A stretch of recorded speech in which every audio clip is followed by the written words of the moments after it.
My bestie Alina became a star, and to ride her coattails, I agreed to take the fall for all her pre-debut scandals. Rumor has it she got into a fight in high school.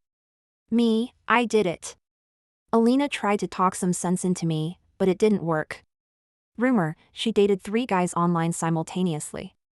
Me, I did it, using Alina's account. Rumor, she relentlessly pursued the campus heartthrob, now Academy Award-winning actor Lewis, throughout college. Me, gritting my teeth, that was me too. I wrote the love letters, delivered breakfasts. A toad trying to eat swan meat. That night, Alina showered me with bags, calling me her second parent. Hugging the bags before sleep, I suddenly spotted trending topics. #Lewis's secret account exposed.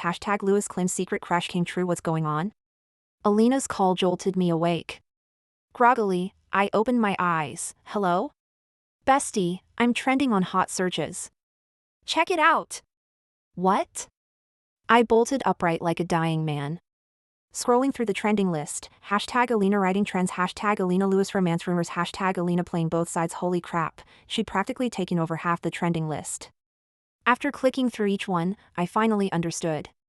It was a university classmate who didn't get along with her who leaked the story to the paparazzi. They claimed that back in college, she had pursued Lewis, the campus heartthrob who was a senior at the time and is now a rising young film star in the entertainment industry. The person made it sound very convincing. They said Alina wrote him love letters, and after being rejected, she kept harassing him. She'd wait outside his dorm every morning delivering breakfast. The most outrageous part? While pursuing Lewis, she was also playing the field with other guys. A total gold digger. Reading these trending topics left me with mixed feelings. Because aside from the playing the field part being fake, everything else was true. Of course, it wasn't just Lewis. Alina, being a total looks-obsessed person, would actively pursue any good-looking guy in college who caught her interest. Lewis was her only defeat. Bestie, please help me. My agent is trying to get me on a variety show, and I heard Lewis is on it too. If these trending topics make them refuse to work with us, I'll die. She wailed on the phone. I massaged my temples and reassured her, it's okay, leave it to me. I knew you'd be the best. Love you. After hanging up, Mom quietly opened the door and asked, who was that? Calling you this late? Alina. After explaining everything to my mom, she felt indignant. That Alina, always making you take the fall. She gets off scot-free while you're hounded by those crazies every day. It breaks my heart to see it. I turned to look at her. Mom. Huh? The place I'm living in now? Alina gave it to me. Mom fell silent for 2 seconds. You silly girl. True friends should be willing to go through fire and water for each other. You should take the initiative, don't always wait for Alina to remind you. When it comes to changing expressions, no one beats my mom. Alina, my best friend of 15 years. Thanks to her stunning looks, she was scouted while shopping and landed a commercial, launching her into showbiz. After 4 years in the industry, she's become a minor celebrity. She's been supporting me through 2 years of unemployment, while I've worked myself to the bone for her. That includes taking the fall for her. Whenever online rumors swirled, I absorbed every bit of blame I could handle. 2 years ago, rumors surfaced that Alina had bullied people in high school, leading a clique. The truth was we both did it. We caught a pervert peeping in the women's restroom. Alina smashed a trash can over his head, and I swung a broomstick at him. Of course, after Alina debuted, she cultivated a sweet, gentle image. Such incidents would obviously shatter that persona. I immediately clarified, I was the one who hit him. Alina was terrified, she never laid a finger on him. Last year, rumors surfaced that Alina was dating 3 guys online simultaneously. She did date online frequently. But at most, she'd transition seamlessly between relationships, never 3 at once. I took the fall without hesitation. I dated them all myself. Ever since, Alina's fans frequently DM me with insults. As her best friend, look at what you've done. Hey lady, stop dragging our Alina down, okay? Alina hasn't cut ties with you because she's loyal and kind-hearted. Be smart and just leave. Seriously, what else can you do besides leech off Alina? Those words broke my heart. I turned and threw myself into Alina's arms, crying. While comforting me, she booked a 7-day trip to the Maldives. Bestie, you've been through so much. Go relax. Yeah, that's the kind of plain and simple friendship we have. I wrote my clarification statement, proofread it for errors, then hit publish. Within half an hour, it had racked up over 10,000 likes. The comments section was already overflowing. Stop defending Alina. The whistleblower said she was the one who pursued him, her name was even on the love letter. Alina is such a fucking suck-up. No wonder her eyes were all weird on Lewis during that gala livestream. This is just riding the hype train. Lewis's new movie's about to premiere, and this pops up now? Could this be Alina staging it herself? Oh boy. These fans are tough to handle.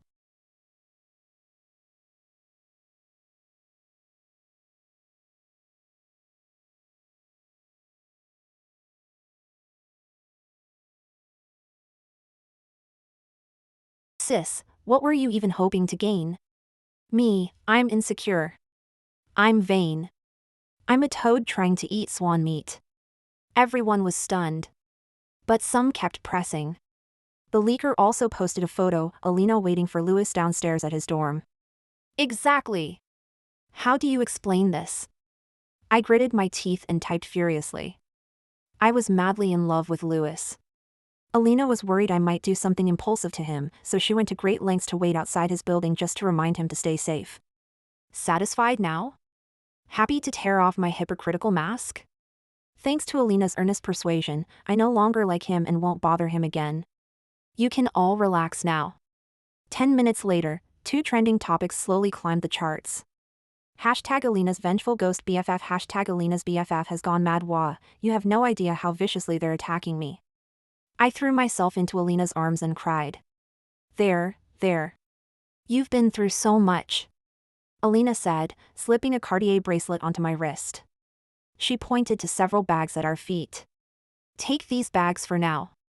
If you see anything else you like, send me the link, I'll buy it for you. The sadness faded. I wasn't sad anymore. Alina didn't stay long at my place. She took a call and hurried off. Humming a tune, I finished my shower and lay peacefully on the bed, hugging several bags. The world felt wonderful. After playing with my phone for a while, drowsiness hit. Just as I was about to sleep, several social media notifications popped up.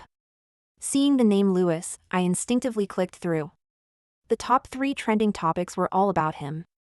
Hashtag Lewis's secret account exposed. Hashtag Lewis claims secret crush came true. Hashtag Lewis drinks himself into a frenzy late night, belts out missed lover on the street. What's going on?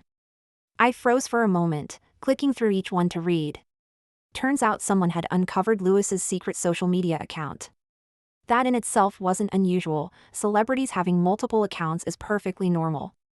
What was abnormal was that he'd posted 3 messages on this account tonight. Each one, packed with explosive information. My secret crush seems to have come true. The person I've liked for so many years actually likes me back.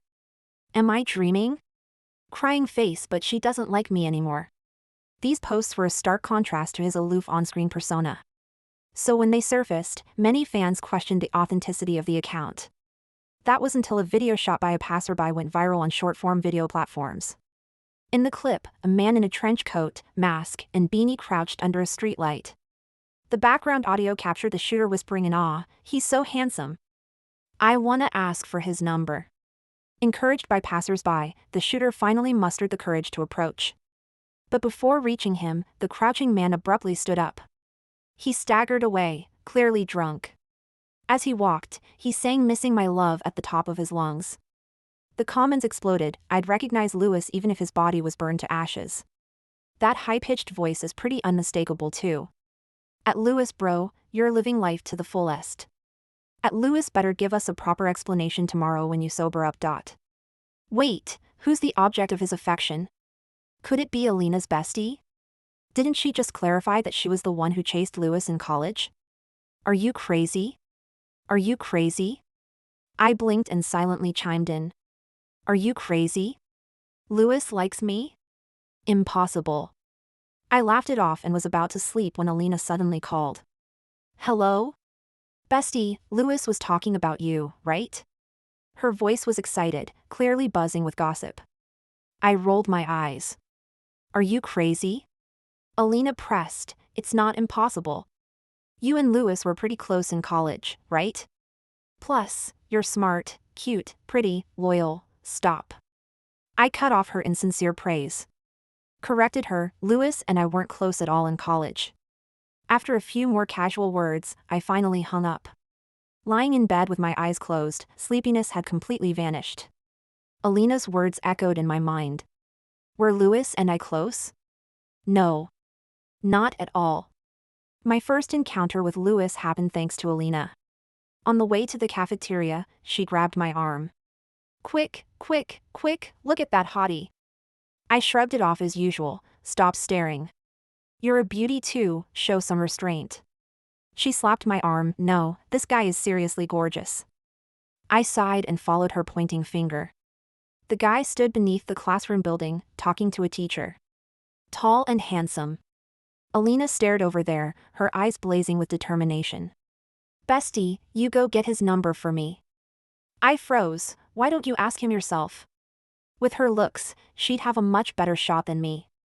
Alina turned to me. Didn't you say beauties should be reserved? Great, I dug my own grave. I scratched my head, then walked over after the guy finished talking to the teacher. I'd done this enough times to be pretty smooth. Hey, handsome. I quickened my pace to intercept him. He glanced at me, his expression cool. I steeled myself and blurted out, "Can I get your contact info?" He looked down at me, pondered for a moment, then nodded. After getting his number, I thanked him and started to walk away. But just as I turned and took a few steps, he grabbed my arm. I froze. What is it? You.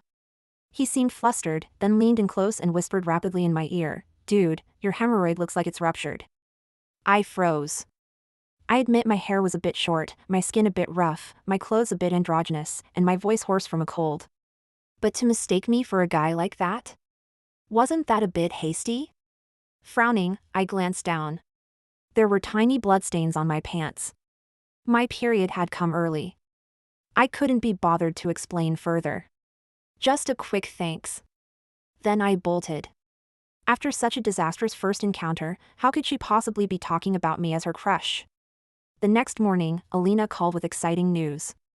Bestie, I got that variety show gig. Filming starts in 2 weeks. Congrats. Aw, Louis will be there too. Feels like it'll be kinda awkward meeting him.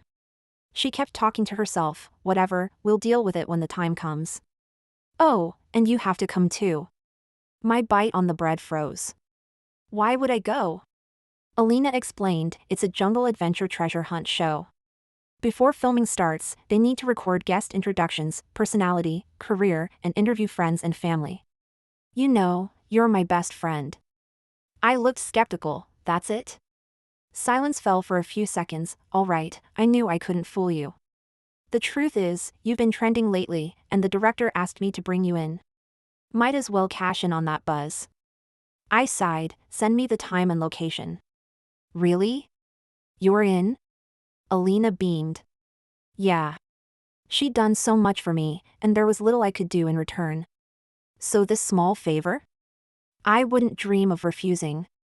Half a month later, I rode with Alina to Peach Blossom Village, the filming location for The Wizard of Oz. It was peach blossom season, and the scenery was breathtaking. Alina arrived earliest.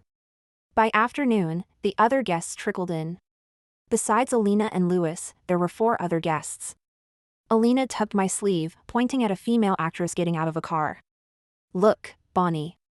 As her best friend for over a decade, I'd heard her rant about many entertainers she disliked. Bonnie was one of them. They'd starred together in a web series. During filming, Bonnie had gotten involved with the second male lead, and the two had disappeared for a while, delaying production and messing up Alina's important schedule. When Alina confronted them, she was mocked for being not famous but sure has a lot to say. That's how the feud started. I glanced at Bonnie, then turned to Alina and said, "Girl, she looks way shorter than you, and her skin isn't great either. You can see the powder on her face from this far away. Is she that old?" Alina's mood instantly lifted. When it comes to cheering up my bestie, I'm a pro. Louis hadn't arrived yet, so the director started preparing for the segment where guests interview their friends and family. I was first in line. Inside, the producers smiled at me. At first, they asked questions about Alina. I secretly breathed a sigh of relief. This was manageable. After answering everything truthfully, the two producers exchanged glances and asked, "Miss Margot, your response to netizens on social media was quite interesting. Is it true that you once pursued our host Lewis?" I blinked. How is that relevant to this show? It's not, but since Mr. Lewis is also a guest on our program, everyone's curious. Could you satisfy our curiosity, Miss Margot? Seems I couldn't dodge it after all. I tugged at the corner of my mouth. To maintain my persona, I started spinning a tale. I did pursue him. Sent love letters, brought breakfast. Mr. Lewis was so handsome, a campus celebrity back in college. Lots of girls liked him.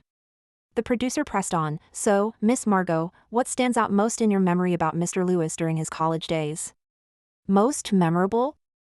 I froze. Uncontrollably, the scene of my first encounter with Lewis flashed through my mind. It wasn't when I asked for his contact info on Alina's behalf. Before that, I'd actually seen him once. It was the very first day of freshman orientation.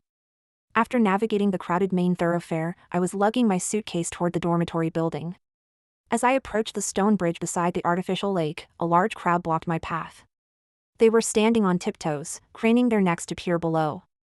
Exclamations of shock echoed continuously. I joined the crowd and saw a kitten struggling in the water. It was tiny, seemingly just a month old. Its tail had been cut off, making it look pitiful. Its pitiful mewing was heart-wrenching. Oh my God, it must have been thrown in.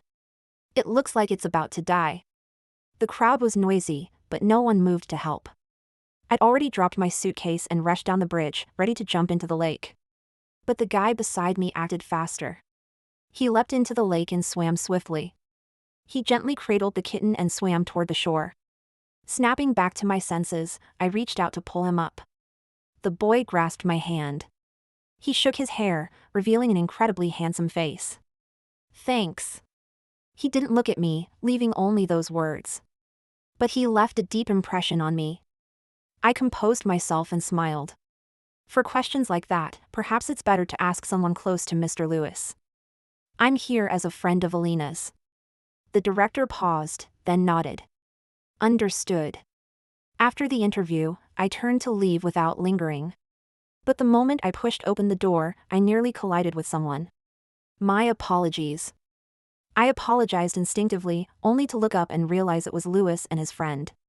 Lewis wore ordinary casual clothes, but his face was strikingly impactful. I glanced at him once before averting my eyes, stepping aside and walking away quickly. I walked so fast I didn't hear his friend's question. "That girl was just in there saying she likes you. That reaction doesn't seem to match." "Lewis, why are your ears red?" When I stepped outside, Alina was frantically on the phone. After she hung up, I approached her. "What's wrong?" Gina slipped and fell down a steep slope while moving luggage. She got hurt and had to be taken out. "I'm calling to check on her."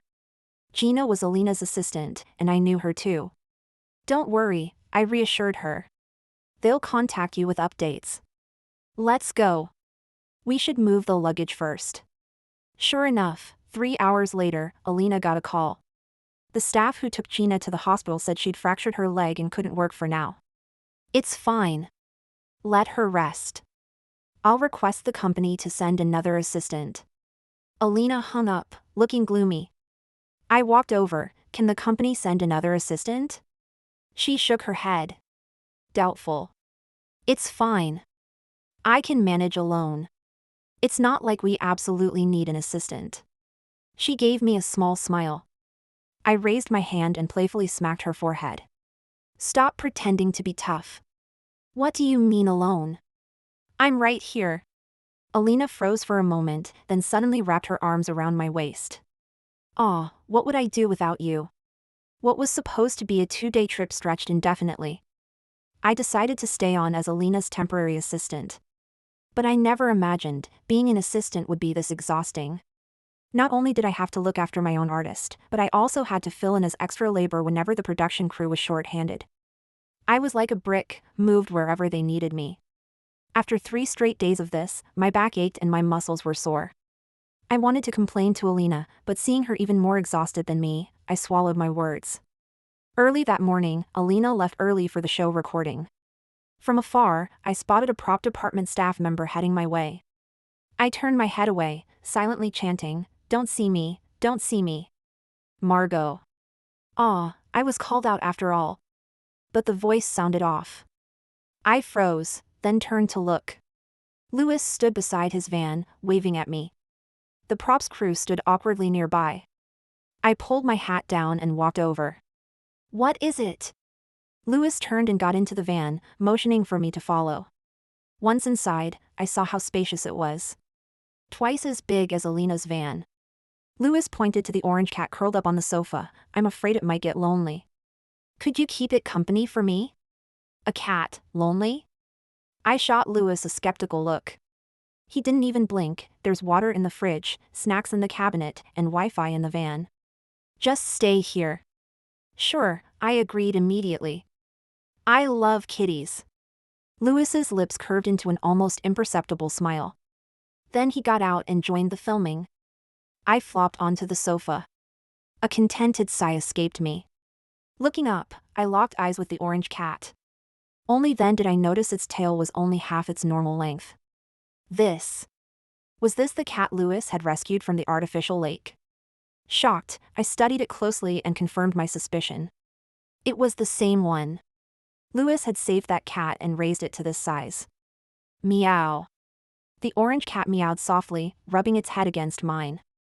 I stroked its head and murmured, "You really found a wonderful person." At dusk, when Louis returned from work, I stepped down from his van. Someone teased me, "Margot, you're having an easy day today." Louis passed by, smiling. Not easy. My Milo is a handful. My steps faltered as I stared at him in shock. He was lying. His cat was well behaved, requiring almost no attention. Louis nodded at me. "Thanks for everything, Margot." His voice was so pleasant. Because of that single Margot, my heart skipped a beat without warning. He actually knows my name. I lay on the bed, murmuring to myself. Alina came over with a face mask on. "Bestie, don't put yourself down. You deserve to be remembered." But he's Louis. Such a dazzling person. Alina looked puzzled. "Why are you suddenly feeling so insecure?" I froze, unable to speak. I rolled over and closed my eyes. I wasn't suddenly feeling insecure. Actually, around Louis, I'd always been like this. We were confidants who shared everything, yet I couldn't tell Alina I'd once harbored feelings for Louis. In fact, the moment that thought surfaced in my mind, I'd immediately try to banish it. I didn't have Alina's striking looks. Nor her bold decisiveness in pursuing love. I didn't even have the courage to face my own heart.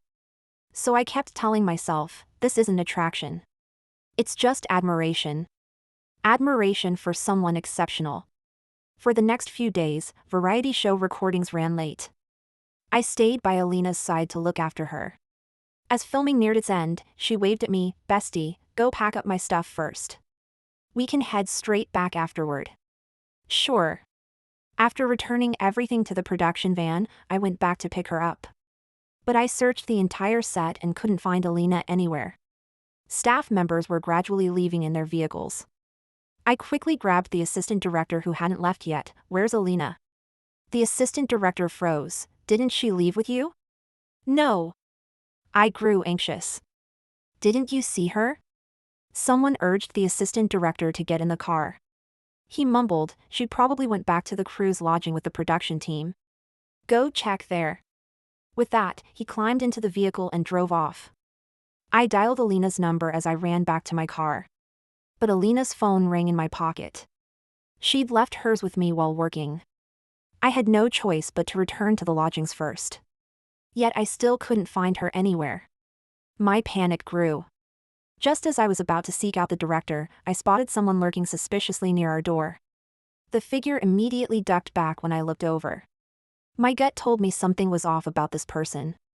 Almost instantly, I lunged forward and grabbed the woman who was trying to slip away. When I saw her face, I frowned. "Why are you here?" It was Bonnie's assistant, Cher. I was just passing by, she stammered, her eyes darting around. Like I'd believe that. I dragged her into the room and demanded harshly, "Where's Alina? Did you two do this?"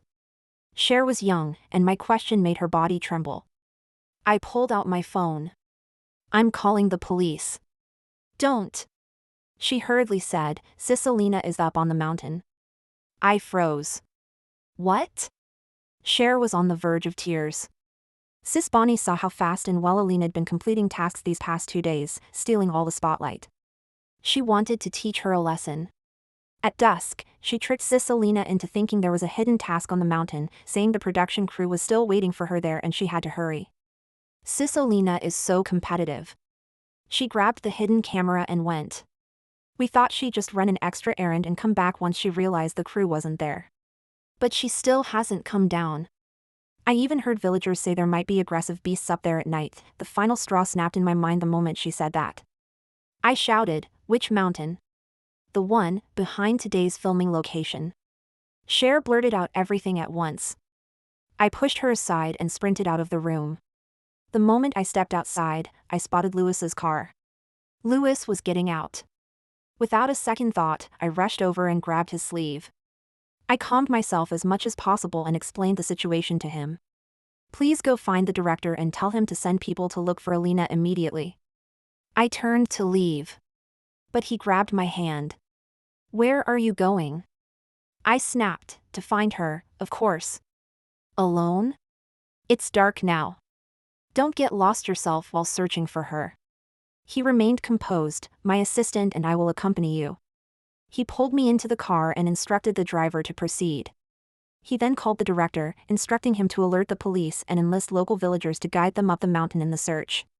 Seated beside him, my nerves were so frayed I bit down hard on my lower lip, drawing blood within moments. Louis paused noticeably when he turned to look at me after hanging up. I didn't notice him. My eyes were fixed straight ahead the entire time. Until I felt warm fingers touch my lips. I snapped back to reality as if jolted by electricity. "Open your mouth." I instinctively released my lower lip. Louis frowned, took a bottle of water from beside him, and handed it to me. "Rinse your mouth out." His voice was soft. "Don't worry too much. Alina will be fine. Everything gets thoroughly checked before filming starts. There are no wild beasts in the mountains this season." His words let out a small sigh of relief from me. Avoiding his gaze, I lowered my eyes to the floor. "Thanks." Thump. Thump. Thump. My heart pounded, each beat sharp and audible. After reaching the mountain, we split up to search, staying close but spreading out. I called Alina's name, my heart sinking deeper with every step upward. It was too dark. Too quiet. How scared must Alina be, all alone? I took a few steps to the side but stumbled, landing face first in a pile of dry leaves. It was a slope, and once I fell, I rolled down uncontrollably. "Ah!" I gasped, clutching my head. Roll, roll, roll. I had no idea how long I rolled. Suddenly, I slammed into a hole. Before I could cry out in pain, I heard Alina's shrieks, "Aya! Where did that wild boar come from? Get away! Get away!" I was speechless. Lying in the hole, I realized for the first time how melodious Alina's voice sounded. But where did I look like a wild boar? I lay flat on the ground, feeling forward with my hands until I grabbed Alina's leg. Alina screamed, "Aya!" "Stop screaming," I gritted out. "Could you at least open your eyes?" Alina froze. Then she leaned closer to look at me. "Bestie?" "Woo-woo-woo," she threw her arms around my neck. "I knew it, I knew you'd come find me. Damn it, once I get down the mountain, I'm going to beat that bitch to death." Seeing she still had the energy to curse, I felt reassured. "Let's get back up." I shifted my body, feeling an indescribable pain in my left ankle. It felt like I'd sprained it. "I can't climb up."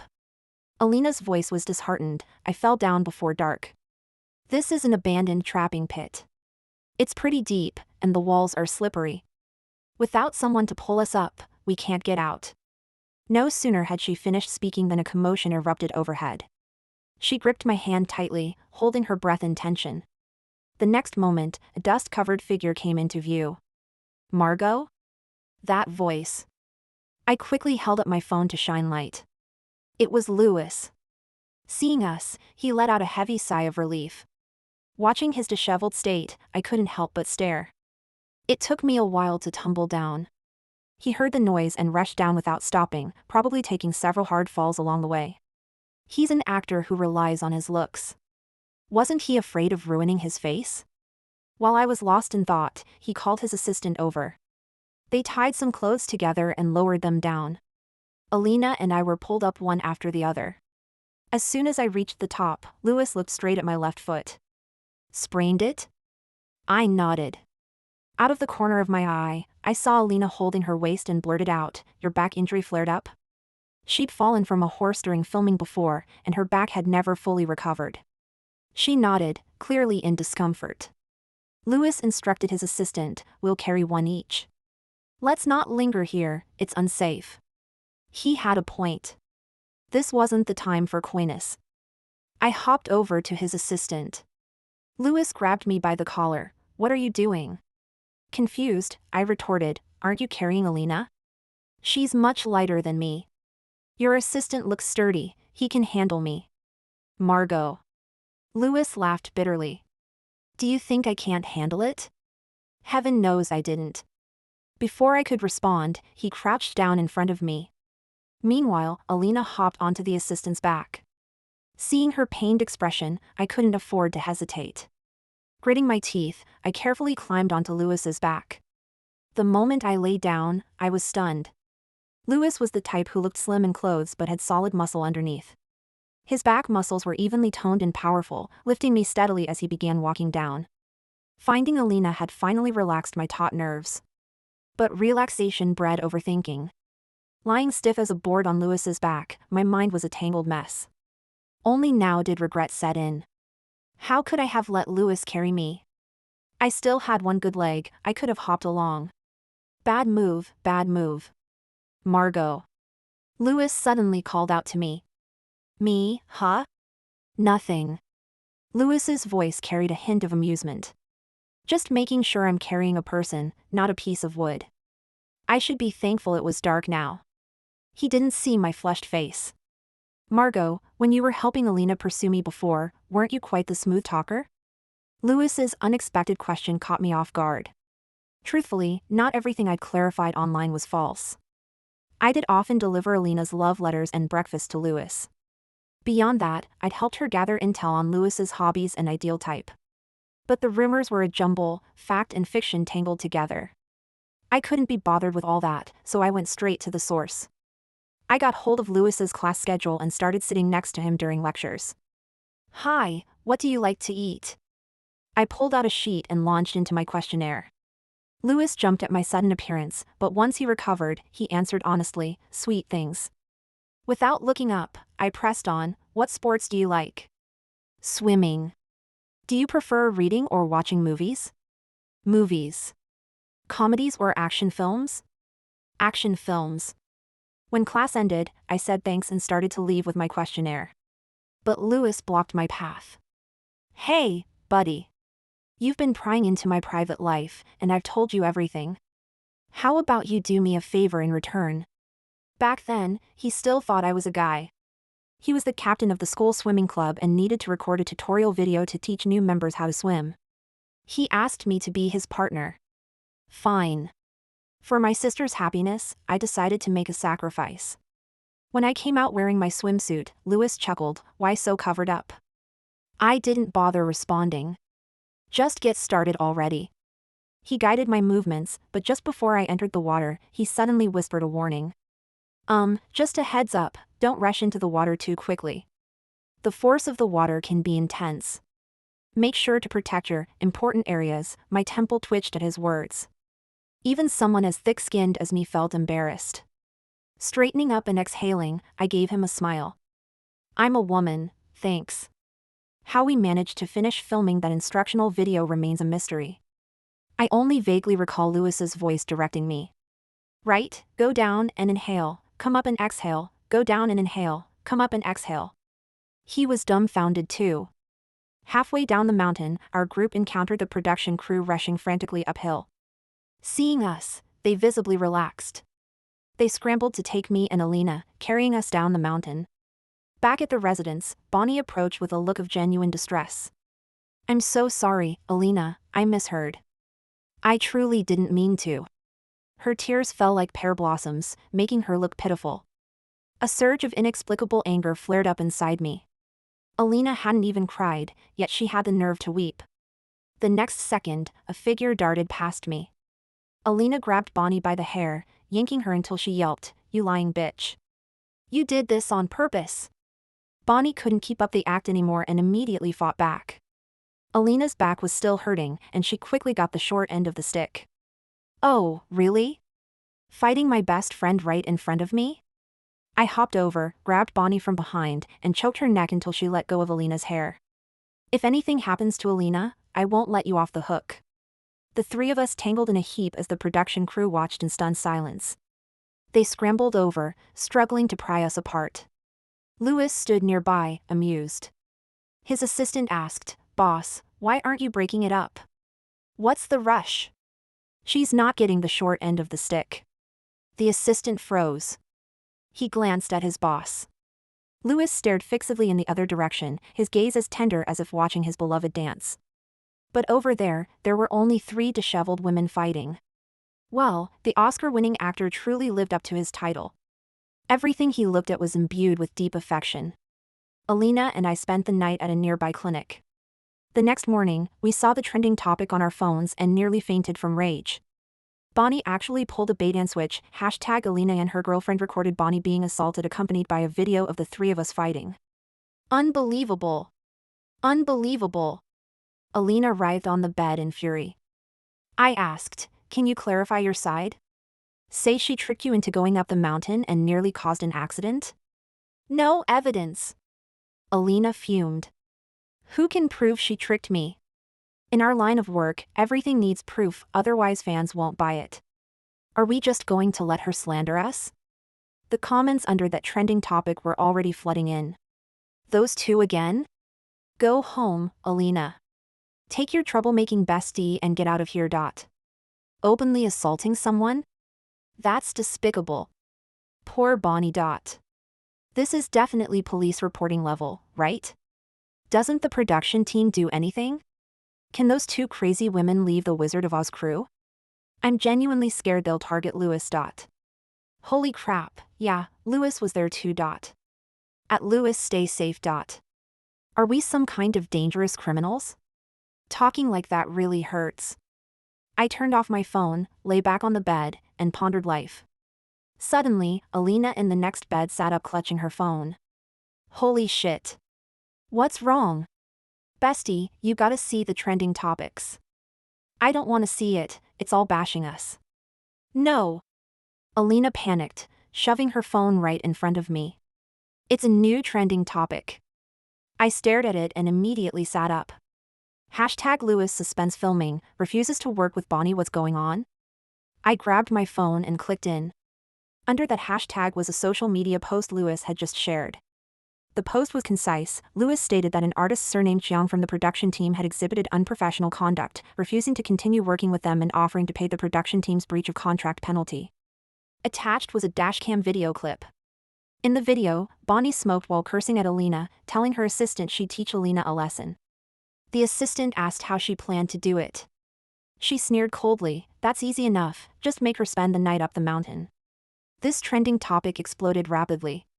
It quickly shot to the top of the trending charts. Meanwhile, Alina's agency responded swiftly. They issued a statement. "Our artist Alina was deceived by individuals with ulterior motives into going up the mountain, resulting in aggravated back injuries and significant psychological distress. This led to her irrational actions upon encountering the perpetrator. We sincerely apologize for the negative impact caused. Alina is currently undergoing active treatment and striving for a swift recovery to return to the public eye." Alina's social media was instantly flooded with countless fans. "Oh," all expressing concern for her. She replied while smiling. I breathed a sigh of relief. Now, I shouldn't have to worry anymore. Thinking back to the trending topic, something stirred in my heart. I couldn't help but open Louis's social media again. After staring at it for a long time, I tapped the private message box and typed, "Thank you." Just for some reassurance. With so many people messaging him daily, he'd never see it. I was about to shut off my phone after sending it. But suddenly, a ding alert sounded. I froze for a full 3 seconds before glancing at my screen. It was Lewis's reply. "You're welcome." My foot had recovered almost completely after a week of rest. The production team had terminated their contract with Bonnie, and she'd left the set 2 days prior. They were now overwhelmed, scrambling to handle the flood of negative news. Alina's company had sent 2 assistants directly to her. My presence here would only distract her. So early that morning, after sending her a message, I packed my bags and left Peach Blossom Village. I couldn't find a ride back to the city right away, but luckily, I hitched a ride on a passing tractor. The uncle was quite talkative. "Our village is beautiful. Lots of tourists come every year to take pictures." I looked at the peach blossoms in full bloom around us and nodded. "It is beautiful. Young lady, why not stay a few more days? Leaving already, aren't you reluctant to go?" I paused, a strange ache welling up inside. Reluctant? Yes, I was reluctant. "Young lady, let me tell you, our village is also gorgeous in June and July." The uncle chattered on enthusiastically, turning to share his pride in the village. I listened attentively, occasionally nodding in agreement. I looked up just as a minivan approached head-on. The road was narrow, 2 vehicles couldn't pass. "Uncle, you have a vehicle." The old man snapped back to reality, frantically turning the wheel to avoid the oncoming car. But the tractor was too cumbersome. The sharp turn threw it off balance. Both man and machine tumbled into the nearby rice paddy. As I scrambled and rolled my way out of the field, a hand reached out from the embankment. Instinctively, I grabbed it and let him pull me up. Wiping mud from my eyes, I mumbled, "Thanks." Finally free of the mud, I squinted at the man before me. The moment I recognized his face, I felt like questioning my entire existence. Why? Why did Lewis always seem to witness my rare moments of utter embarrassment? The uncle had already climbed up on his own. He brought over my luggage. "Young lady, the car's broken down. I need to find someone to fix it. Can't give you a ride anymore." "Sorry about that." It's fine. I waved my hands hurriedly. The uncle staggered away, leaving Lewis and me staring at each other. He pointed to the minivan beside us. "How about I give you a ride?" Me, that'd be too much trouble. But there really wasn't any other option. Once inside the minivan, my true embarrassment began. It was too clean. And I was covered in mud. "Lewis, it's fine. Just sit down." Still feeling awkward, I took off my coat and placed the clean side on the seat cushion before sitting down. The car fell silent, the atmosphere growing tense. I forced a laugh. "What a coincidence running into you here." "Not really." "Huh?" Lewis turned to look at me. "Alina told me you were leaving. I came here specifically to find you." I stared blankly at him, hearing only my own heart pounding, thump, thump, thump. Lewis rested his arms on his knees. His palms pressed together, knuckles turning white. He seemed a bit nervous. After a 2-second pause, he spoke. "A while back, you said online that you liked me." My eyes widened, and I waved my hands frantically. But he wasn't looking at me. "You said you sent me love letters, brought me breakfast." I waved even more wildly, about to deny it, when he said, "If I'd known it was you, I would have accepted." Boom! It felt like a thunderbolt had struck. I stared at him in shock. My hands stopped waving. My words died on my lips. Even my heart skipped a beat. My mind buzzed for a long moment before I managed, dryly, "You're joking, right?" Lewis asked seriously, "Why would you think that?" "Because you refused Alina's love letters and rejected her gifts. Why would you accept mine?" "What does that have to do with anything?" Lewis was even more puzzled. "You're not the same person." I grew impatient. "But Alina is beautiful, articulate, and kind. You're nice too." Lewis's words choked all my rebuttals in my throat. And his expression didn't seem like he was joking. Lewis thought for a moment. "You know what? Actually, back in college, I rarely gave out my contact info." I looked at him in confusion. Clearly, I'd gotten it the first time I asked. I gave it to you because I recognized you. Lewis said, on your freshman orientation day, a kitten fell into the artificial lake. When I pulled it out, you were the one who grabbed my arm. I was surprised. You remember me? I do. Lewis smiled. Sorry, I thought you were a guy back then. I even thought, this guy looks kind of pretty.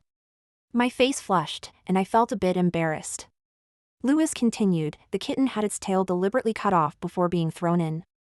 Unfortunately, the nearby surveillance was broken, so we couldn't find the culprit. Actually, I often went to that area during that time. I figured, if someone did it once, they'd likely do it again. While I was wandering around, I often saw you there. You were looking for the person too, right? I was surprised by his observant nature. During that period, I did indeed run laps around the artificial lake every night. Little did I know I'd actually catch him. The boy sneaked under the bridge, pulling something from his backpack to toss into the lake when I caught him red-handed. I charged forward with a stick in hand. Looking back, I was a bit overconfident then. Luckily, there were other people nearby. Otherwise, he might have gotten away. My thoughts paused. I turned abruptly to Lewis. You weren't the one who helped catch him back then, were you? Lewis nodded, a smile in his eyes. It was me. You were so focused on that cat abuser, it's no wonder you didn't remember my face. But he remembered me. That's why when I asked for his contact info, he gave it to me without hesitation. Later, I found out you were a girl, and that made me even more interested in you. You're kind and brave. When you stood with Alina, you were always the first person I saw. Margot, your soul is fiery. I lifted my head and met Guyan's eyes. There wasn't a trace of mockery in those eyes, only sincerity and anticipation. I didn't want to deceive him. So I told him the whole truth, the clarification.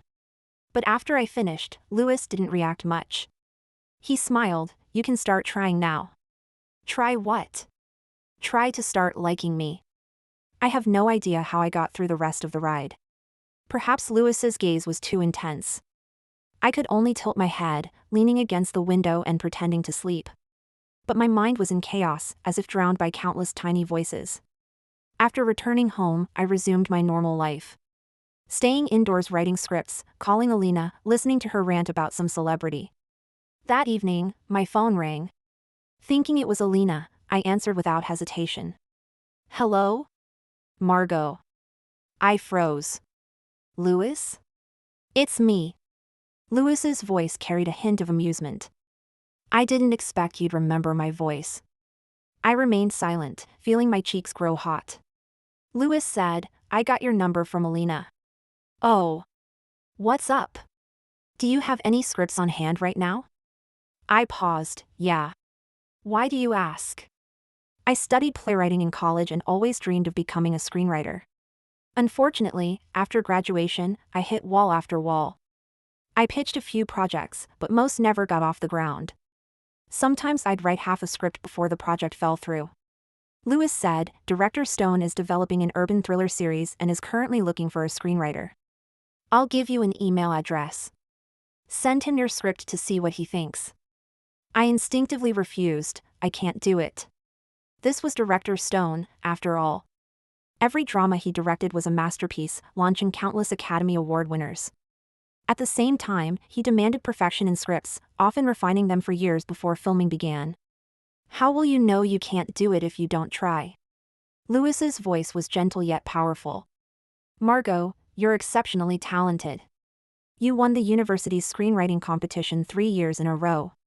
You were the rising star of the screenwriting department. You have the talent, the vision, you just needed a little luck. Margot, don't sell yourself short.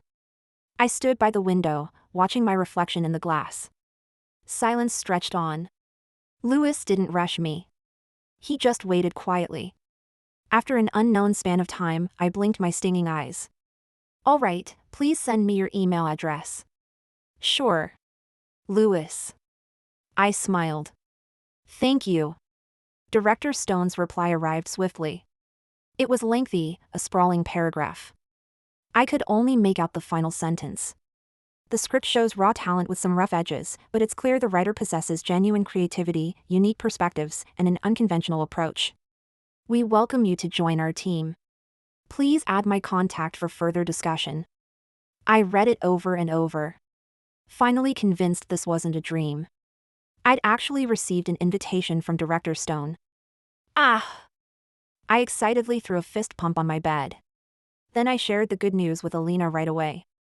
So awesome, bestie. You rock. Alina was overflowing with emotional support. When you become a big-time screenwriter, you have to give this struggling writer a break, woo-woo. I'll be clinging to your coattails then. I rolled my eyes. By the time I'm a big screenwriter, you'll probably be a top-tier star already. Ha ha ha ha ha ha, yeah, we'll walk the flower path together. Alina still had work to do, so we hung up after a short chat. The room fell silent once more. Staring at the ceiling above me, my emotions gradually settled. Uncontrollably, the image of someone floated into my mind. I thought I should share this good news with him. Taking a few deep breaths, I dialed Lewis's number. Soon, it connected. I made my voice sound light. I have some good news. Lewis listened quietly. After I finished, he smiled and said, "Congratulations, writer Margot."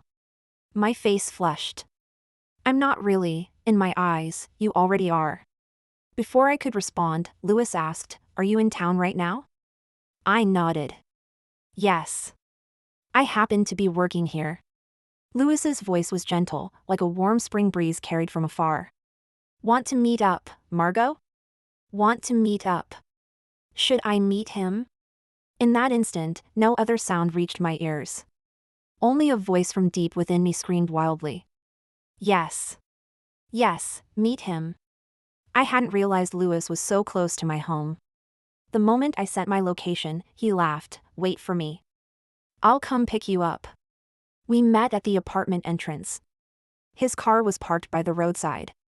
He leaned against it, wearing a mask and a baseball cap, his head bowed in quiet repose. The closer I got, the faster my heart raced. A few steps away, Lewis heard the sound and turned to look.